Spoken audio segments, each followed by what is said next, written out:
Big story coming in on India first, and it's just happened. US forces have boarded a Venezuelan-linked Russian oil tanker in the North Atlantic Ocean after pursuing it for weeks.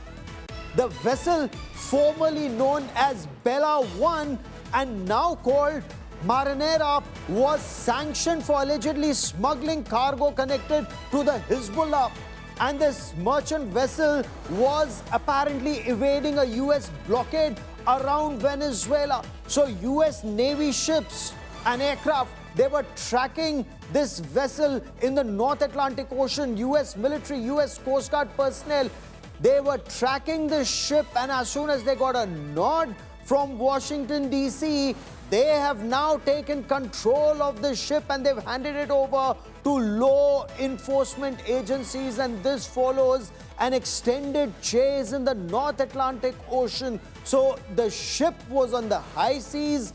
It had apparently taken oil from Venezuela. Some reports seem to indicate that this was headed for Russia. The seizure comes amidst a broader US pressure campaign on Venezuela that has included not just the capture of the president of Venezuela, President Nicolas Maduro, but also his wife, and stepped up enforcement against sanctioned tankers. All of this is part of the US blockade on what the US calls is illicit oil trade.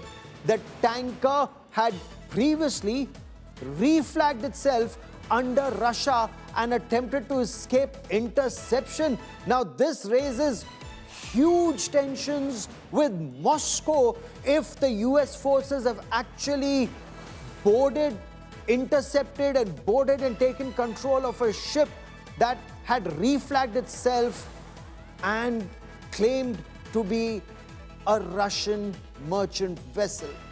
This comes after US President Donald Trump praised military operations in Venezuela, making very clear it's not about drugs, it's about oil. He also rejected comparison between the invasion of Iraq and Venezuela, saying past administrations headed by Bush didn't keep oil, but he will. Donald Trump further insisted he will rebuild Venezuela's broken oil facilities. On the other hand, he's also commented very sharply on the deposed president of Venezuela, Nicolas Maduro, calling him a violent man, accusing him of killing millions of people, and he described the response from Caracas as amazing. Listen in to US President Donald Trump. I'll get you more on this big story we're breaking here on India Today. It was so complex, 152 airplanes, many. Talk about boots on the ground. We had a lot of boots on the ground. But it was amazing. And think of it, nobody was killed. And on the other side, a lot of people were killed. Unfortunately, I say that, soldiers. Cubans, mostly Cubans, but many killed. And they knew we were coming, and they were protected, and our guys weren't. You know, our guys are jumping out of helicopters, and you're not protected, and they were. But it was so brilliant. The electricity for almost the entire country was, boom, turned off. That's when they knew there was a problem. There was no electricity. There's also a reaction from US Secretary of War Pete Hegseth. Pete Hegseth has said this is the blockade taking effect. I want to quickly cut across to India Today's Pranay Upadhyay joining us for more on this big story. Pranay, this would mean massive escalation if it's a Russian-flagged ship, even if it's reflagged itself mid-ocean, and if a Russian-flagged ship has been boarded and taken over by US forces.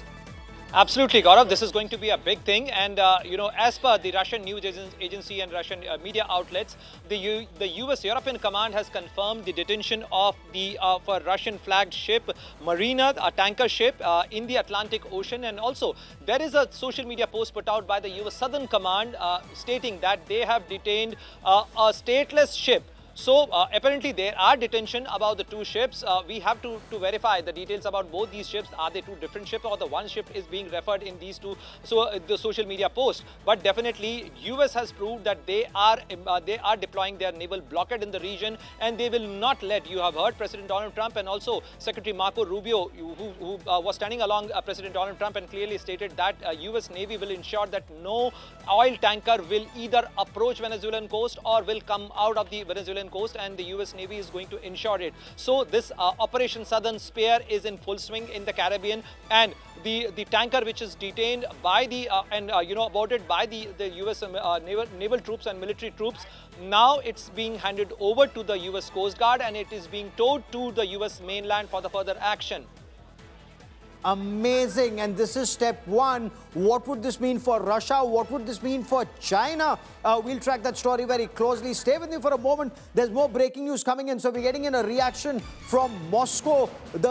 This, of course, is a report in the Russian media.